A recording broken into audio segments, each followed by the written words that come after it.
Bonjour mes amours, j'espère que vous allez bien. Ici Maria Bikouma, encore une vidéo. Aujourd'hui, je viens vous parler du comportement paresseux des pervers narcissiques et des psychopathes. Oui, malheureusement, si vous avez déjà côtoyé un pervers narcissique ou bien un psychopathe, vous savez que c'est des personnes qui n'aiment pas du tout travailler. Oui, littéralement, ils sont allergiques aux responsabilités, des choses qui leur demandent leur effort, comme une constance, des choses qu'ils doivent faire comme fréquemment. Tu sais qu'ils se fatiguent très facilement et très rapidement. Donc, comme l'ambiance de travail, c'est quelque chose que tu dois faire continuellement, eux, ils n'aiment pas ça du tout. Mais sauf que au départ, tu ne vas pas te rendre compte que c'est des personnes qui n'aiment pas travailler. Qu'est-ce qu'ils vont faire quand ils doivent commencer un travail?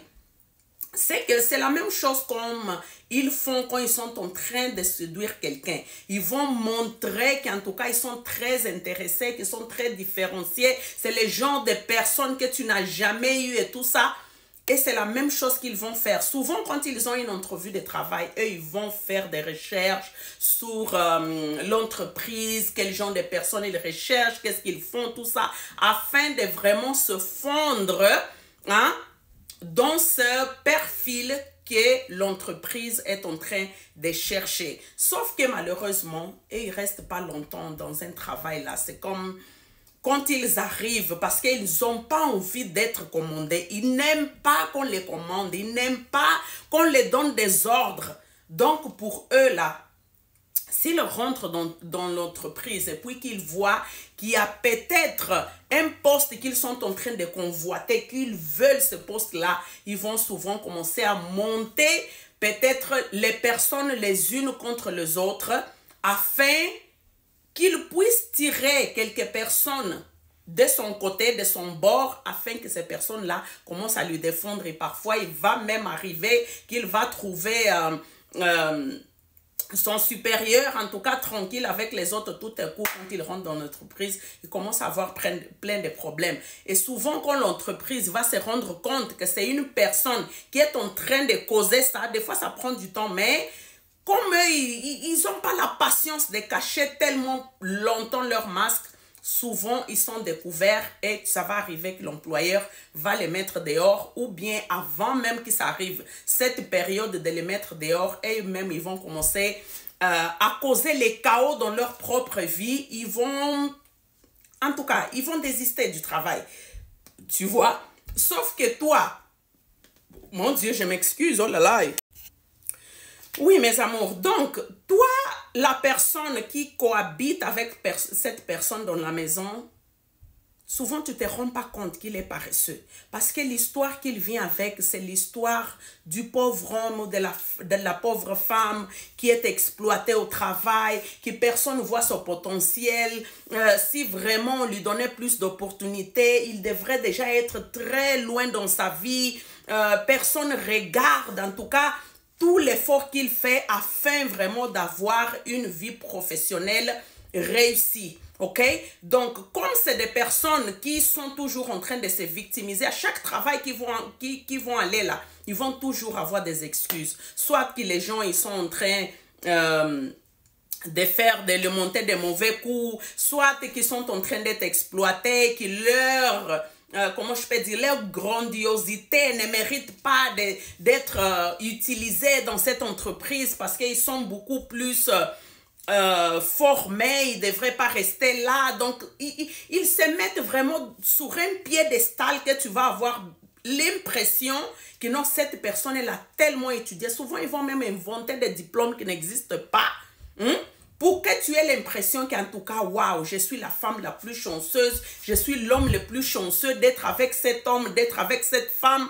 Tu te dis non, il faut juste vraiment que j'investisse. C'est des gens qui vont te faire croire que si tu investis sur eux là, un jour ta vie, ça va être même plus, en tout cas meilleur que la vie de la femme d'un président, de la première dame. C'est ça que moi, on me faisait croire qu'en tout cas, un jour, je vais devenir le PDG de l'entreprise. Tu as juste à supporter. Tu vas voir les jours que je vais avoir. Donc, il te fait vivre dans un futur faux. Ça s'appelle le future faking, ok? Et puis tu es là dans l'espoir que non, si je laisse cette personne, franchement, quand elle va réussir, avec tout l'investissement que j'ai déjà fait sur cette personne, si je la laisse, c'est moi qui va perdre et tout ça. Donc tu es toujours dans cet espoir-là que la personne, elle va un jour réussir à avoir quelque chose et à faire quelque chose de bon dans sa vie. Tu vois, quand tu commences déjà à te plaindre que tu payes tellement de factures et lui ne ramène rien à la maison, souvent, il va aller trouver un petit emploi, il va le faire pendant un temps et tout, et puis tout à coup, boum. C'est là qu'il commence vraiment à te faire croire, mes chéris, sois patient, tout ça, ça va passer, peut-être même c'est mieux que je fasse juste mon petit business. C'est des gens qui aiment être dans le business, mais sauf que leur business là, c'est pas un business là que tu vas voir que tu investis beaucoup d'argent et puis eux aussi, ils vont investir de leur effort, de leur temps, de leur passion ou bien faire vraiment des efforts afin que l'entreprise puisse fonctionner. Ils vont pas faire ça. Soit ils vont prendre l'argent, ils vont investir.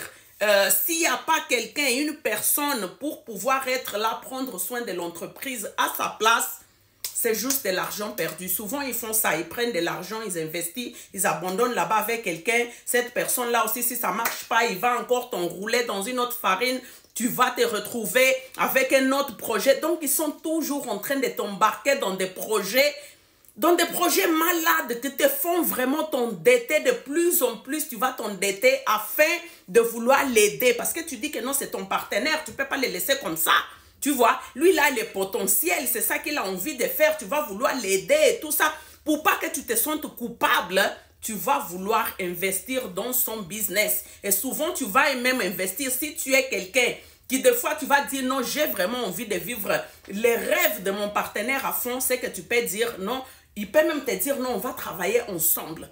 Dans ce travailler ensemble-là, vous allez mettre l'argent et à la fin, tu vas te retrouver à faire quoi? Les pieds et les mains afin que ce business-là puisse fonctionner à toi seul, que tu vas être là toute seule en train de faire le business. Et souvent, c'est à son nom que tu comprennes, non, c'est son business. Fait que quand l'argent rentre, souvent, tu n'as même pas idée de ce qu'il fait avec l'argent. Il te donne aucune satisfaction. C'est comme toi, tu es là juste pour pouvoir travailler et puis amener l'argent. Et puis ce que lui fait de son argent, toi, tu ne peux pas demander. Parce qu'avec un pervers narcissique ou un psychopathe, c'est comme ça. Ce qui est à lui est à lui. Ce qui est à toi est à nous. Sauf qu'il n'y a que lui qui a les bénéfices de ce que tu es en train de construire. Donc, faites très, très attention. Eux, ils n'aiment pas du tout travailler. Eux, ils fouillent. Ils font tout pour pouvoir être libres. Et ce qu'ils veulent là, c'est juste manger, dormir, se réveiller, chasser d'autres victimes. En tout cas, on est en train d'être là à chercher d'autres victimes. Ils veulent juste vivre leur vie, quoi. Ils veulent juste vivre. C'est que toi, tu t'attends qu'il ait des responsabilités. Ça, là, ça n'a rien à voir avec lui. Donc, ne t'attends pas que peut-être tu es dans une relation avec un pervers narcissique ou même un psychopathe qu'il va se dire, un jour, il va se réveiller, il va se dire, non, c'est important que je puisse aider cette femme ou que je puisse aider cet homme. Non, lui, il s'en fout. Tout ce qui l'intéresse là, c'est sa personne. C'est rouler dans des grosses voitures. Souvent, il va te faire acheter les voitures. Ta voiture même à toi, tu vas acheter ta propre voiture, mais tu ne vas jamais mettre tes pieds là-dedans. C'est lui ou elle qui va prendre ta voiture, va commencer à se promener avec, tandis que toi, tu vas être là en train de te tuer, aller prendre le métro pour aller travailler. Lui, il se balade avec ta voiture pour aller chercher d'autres victimes. Souvent même, tu vas travailler, lui, il reste à la maison en train de dormir. Et puis, il s'attend qu'avant même que tu sors travailler là, il faut que tu les fasses les déjeuners, il faut que tout soit prêt pour les petits bébés avant que tu puisses sortir de la maison. Donc, faites très attention parce que c'est des gens très explorateurs.